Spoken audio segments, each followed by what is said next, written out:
another episode of The Crossover. Your host, Ravi, and of course I'm Brian.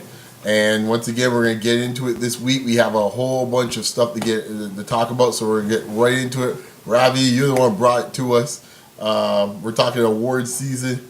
You know, we kind of went with the big boy last week with the MVP. Now we're going to get into some of the other awards. So let's roll with it. Let's see who we have, man. We're going to roll up. You know, horns, please. Yes, sir. So we'll kick it off with Coach of the Year. This one was a real close one for me. So it was very, very close between Steve Kerr and Mike Budenholzer in Atlanta. And I'm going to go with Steve Kerr, just given the fact that a couple of reasons. So Golden State right now, they're 63-15, I think, as of today. They were 51-31 last year, so I mean they've already increased that win total substantially over the course of the year. They have the top point per game differential in the league, so that's 10.3 as opposed to 4.8 last year. Top defensive team in the league, and I mean, you know, I think like Kerr's approach to the team, whatever his approach has been behind the scenes. The guys have obviously responded to it. You haven't really heard, too much, I guess, disgruntlement in the locker room or anything to that nature all year. So I'm going to give it to Steve Kerr. That's my choice for Coach of the Year. But like I said, honorable mention out to Mike Budenholzer in Atlanta. Has the Hawks leading the East without a notable superstar for a majority of these, all season basically. I think just this past week, the Hawks set a franchise record for wins with their 58 win, and they'll probably get 60 within the next 4 or 5 games easily.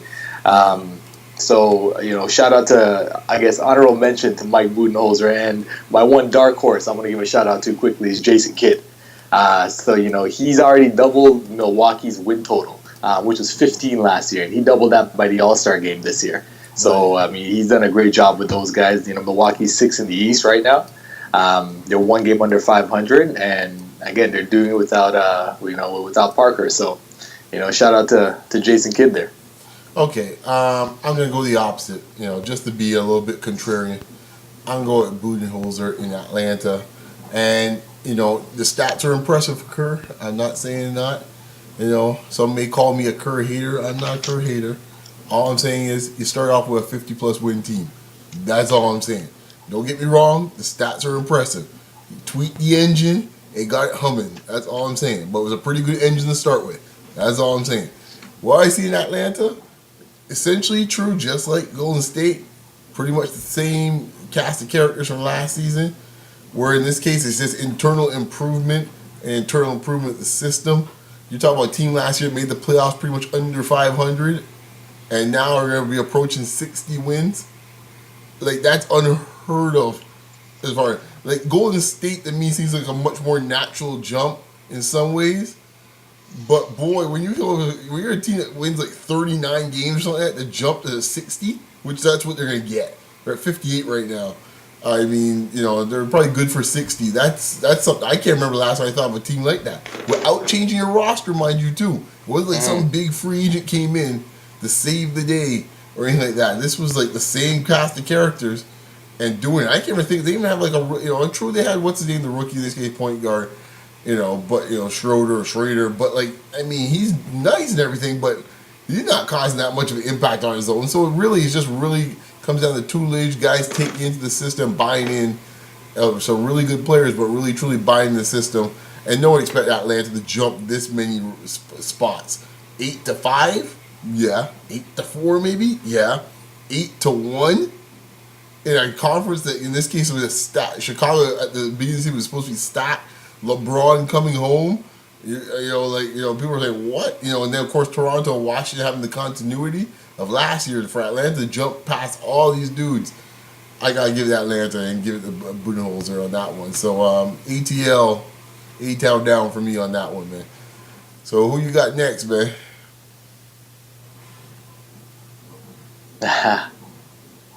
Up next, we have a Rookie of the Year. Rookie of the Year. Rookie of the Year. So I think this one for me was a pretty easy one. Once Jabari Parker went down, And based on the play that I've seen from him, I think we have to go with the hometown boy, Andrew Wiggins. 16.5 points, 4.4 rebounds a game. Obviously, I think moving forward, what you like to see from him is, I think he needs to put on a little bit of size on the frame, and you definitely like to see those rebounds get up there a little bit more. Given his size, but again, honorable mention out to Nerlens Noel out there in Philly. And he's leading all rookies in rebounding, blocks, and steals as well, if I'm not mistaken. That's impressive. So that is very impressive. Yeah. So definitely, you can't forget about Nerlens Noel.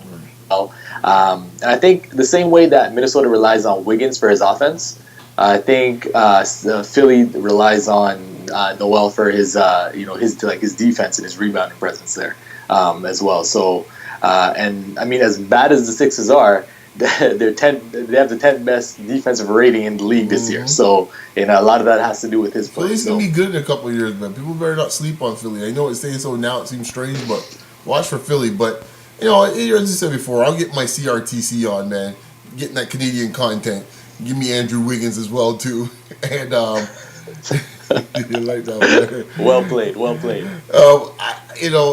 else to say about Wiggins, man? He had the big expectations, the huge trade. He's handled it with such grace and dignity and got the job done. Just go out there, lunch bucket style and get it done.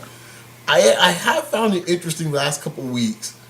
And I don't know, you tell me in this case. I'm just making it as an observation. I found this even before he came out, and I see it even throughout the year. There seems to be this kind of nagging, I don't want to say haterism on Wiggins, but I find the American press, they're not really fully, embracing of Wiggins. Let's put it that way. It's kind of like it's like, okay, I'm going on the blind date. I got no choice because my friend took me out, but I really don't want to go out with you. But so be it. I'll go out with you. And it's like that's how I feel with Wiggins in this case. They prefer to have the story be told about Parker or I mean, listen to Lot down there. They're talking about Noel in this case, Nerlens Noel, and they're bringing in Peyton and all sorts. I'm like, really? What? Name me anybody who don't have the best stats as a rookie in this case here. Don't wait. I mean, you're bringing Mirotic, who's playing sweet. Don't get me wrong, but for him to come on strong the last couple of months of the year, to kind of take the award. If you're going to use the same mentality on MVP in this case on LeBron and others, and how are you going to throw this on the rookie of the year all of a sudden and give it to guys in this case that come on strong at the end of the season? I just find there seems to be an interesting dynamic when it comes to the American press and Wiggins. I'm not sure because maybe he's not the most flamboyant guy. I ain't trying to get all Canadian insecurity type of thing, but there does seem to be an interesting dynamic with Wiggins. Maybe he's too cool for school. That guy has some guys bugged a little bit, but I heard a lot of guys throughout the season talk about Wiggins a very kind of very nonplussed way for a guy that's rookie of the year. Strong credentials and was playing well pretty much from essentially say day one, but after the first month of the season, he was been kind of getting better and better each month. And he's the type of guy you would think, these guys, I say in this case, the American media, especially the ESPN guys, they want, you always talk about rookies don't know anything about defense. This is one of the few rookies I can think of in years that you don't really have to figure out to teach him defense. He's pretty fundamentally sound on defense. But anyways, interesting thing. That's just something I observed. Anyhow, let's get into it. Number 3, man. Who else you got here, man? Number 3, here we go. Defensive Player of the Year. So this was an interesting one for me. Doc, don't shoot me in this case here. Doc's campaigning hard for his boy, but his boy don't have a chance. I did not have him on my list. No. So I'm gonna go with Draymond Green from the Warriors. Some quick stats with his play. So like I said earlier, Golden State best defensive team in the league. I like the fact that he's able to guard multiple positions, and he does it at an elite level as well. It's not a guy where too often his guy really goes off on him like that. If you look at his numbers, traditionally from if you're comparing him to some of the defensive players from years past, like a Noah, like a Dwight Howard, even Mutombo going back a few years, his numbers aren't quite up there to that extent. No, was this comparable to be Artest though? Probably. I Yeah, think our test, I about test the more same so. height, son. Yeah, because he's a forward. He's not a center. Right. One, right? So, I mean, 8.1 boards a game, 1.3 blocks, 1.6 steals a game. But like I said, the impact that I think he's had on that team overall, and an interesting stat on him too, he leads all players with the defensive rating in the defensive rating category as well. And those are actual stats, not the NBA 2K stats. So throw that in there for the guys. Well, I'm go. um, Oh, sorry. Go ahead. yeah, so I like I like what he's been doing for his team, and that's been translating into wins. And again, like I said, best defensive team in the league. Some honorable mentions we're gonna throw in there. Anthony Davis.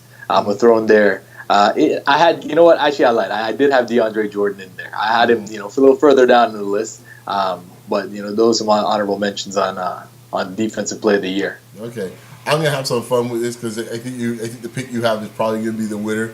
But I'm just gonna have some fun with this because changed the whole face and complexion of the Utah Jazz.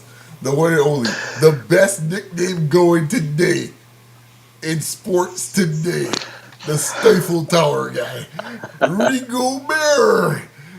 Let me tell you, that dude there, boy, ain't nothing get past him except for Wiggins dunking on him. But besides that, nothing else can get past that dude. Okay, the numbers in Utah since they made that deal with Cantor, and in this case, and he's been getting prime time. It's been two different teams. I know in this case you're not gonna give it to a rookie, and not like you're gonna give it to a guy that played had meaningful minutes halfway through the year. Well, my goodness, they'll change around. As I said before, and from the nickname alone, it's bar none the best nickname going. I mean, it's everything we said a few weeks ago. What you want for a nickname describes what you're about, gives a little characteristic about you, and it just rolls off the tongue so beautifully. Hey man, he's definitely winning with the nickname right now. He's No definitely doubt, winning with the and nickname. his play is And talking hard, guys. So I just say Rudy Gobert. I know that's gonna happen. It's probably Draymond Green, but what the heck? This is my best defensive player of the year award. Sorry, Doc. Deal with it. What you got? Last but not least. last but not least, we're looking at most improved player. Now this one, there are a couple of guys you could have put in there, slotted in there, but I have Chi-Town, Jimmy Butler. I have him in there. I think if you look at his stats, just from a stats perspective, he's increased his stats, his scoring average from I think 13 a game to 20 a game this season in pretty much comparable minutes. I don't think he's had a drastic increase in minutes by any stretch. His rebounds have increased slightly as well too, 4.9 to just under 6 boards a game. And his shooting percentage is that's the big improvement there, 39.7 to 46%. So that's in terms of accuracy and efficiency, a big improvement there. And I think his play is it's not the only factor, but it's one of the big reasons why Chicago they have the 3rd seed right now in the East, minus D Rose for a lot of the season. So I'm gonna go with Jimmy Butler for my most improved player. Honorable mention again. We'll go back to Golden State. Klay Thompson. Now with Klay Thompson, the reason why I didn't have him winning this particular award, he was an All-Star this year. His scoring average that's the one that really jumped up there. So 21 points a game. And the thing is though, he's 6'7", he's averaging 3.2 boards a game. For his size, I'd like to see him pull down 5 to 6 boards. Yeah, that's right. But they're kind of a rebounding team by just as a group in this case, collective. You get Green getting 8 boards. He's gonna pick up some. Bogan's gonna get his. Some. Bogan's gonna get his. So Lee's gonna get some. So I'm not really too concerned about that. I think I agree with you, Jimmy Butler. You had to tell me who's gonna be in the running because I didn't pay much attention to MIP this year. Sometimes usually somebody's a real obvious one. And he probably, just in true Jimmy Butler fashion, you do it so easily and so quietly, you kind of forgot. But I use the same philosophy I did with Atlanta, the reason why I say Jimmy Butler. Because once again, usually when you see guys, usually say statistically by a guy's second year, you kind of know what type of player you have. So it's rare to see guys, in the third and fourth year kind of take off like that. In this case, he's in his 3rd year now, right? Yeah. Yeah, and you see him have that type of jump like that. Now, it's happened. We saw it with DeRozan and stuff like that. It's happened. But to your point, those stats in this case here, and and what he's done as far as improving his game so subtly and still maintaining on the defensive end as well too. Gotta give it to Jimmy. I don't give it to Clay in this case because here's the difference. Perception is Jimmy Butler came in, defensive stopper, decent offense, but not, I think, of a 20-point scorer. Clay came out of the UCLA as a scorer. Like, that's how he was. He was more ready to score. For the times in college on the Saturdays, you knew on Sundays he was going to score. So we expected him to be a big-time scorer when it was all said and done. So so I think this is his natural progression anyhow. So in my mind, that's how I see it. I think we got our winners in this case, except for Rudy Gobert, unfortunately. But like I said, man, he's winning in the nickname category. Fair enough, true, man, for real. All right, so that's our awards, man. So just a final thing to wrap things up, man. You got another thing you want to get off your chest today? Well, I think we'd be remiss if we didn't speak about it, if we didn't touch on it, at least for a few minutes. So last week, we had the crossover that broke the internet. I mean, the amount of memes that this thing has spawned. As I'm sure the viewers watching, I'm sure you guys have seen a lot of them. You had Chris Paul playing Twister. I posted it down below, man, last week. Oh, yep. Oh, yeah. So there were a lot of memes. And I mean, in all fairness to Chris Paul, if you really look at that play, he did step on Steph's ankle, which caused him to kind of lose balance a bit there as well. Does that make it worse? What's that? Does that make it worse? Was he already rocked by the ankle in this case first, and then added to it, insult the injury? Like, I don't know. Hey, I'm just trying to be fair. I'm just trying to be fair. You CP3 guys out there, man. Stop copping, please, whoever you are. But CP3 got last week. He got last week. He took his medicine, man. So all you CP3 fans, point guard and things like that, just chill out, man. Just take your medicine. It happens to us all, man. Exactly. I mean, hey, he came back strong the next game with 42 points, 17 assists. So, hey. He's a spiteful bugger. You know he's going to come back hardcore with that, man. So, are you surprised? I felt for whoever's playing next. Well, I think, so that leads us to this little segment here, So, we're just going to talk about quickly some of our favorite crossovers over the years and, what we've seen. I think one of, like I said, we were speaking offline last week, and the one that came to mind was Jason Williams on Gary Payton. Yes. And this is the Seattle Gary Payton. This is not, this is the glove Gary Payton. This is not the mitt Gary Payton that was over in Miami and over with LA.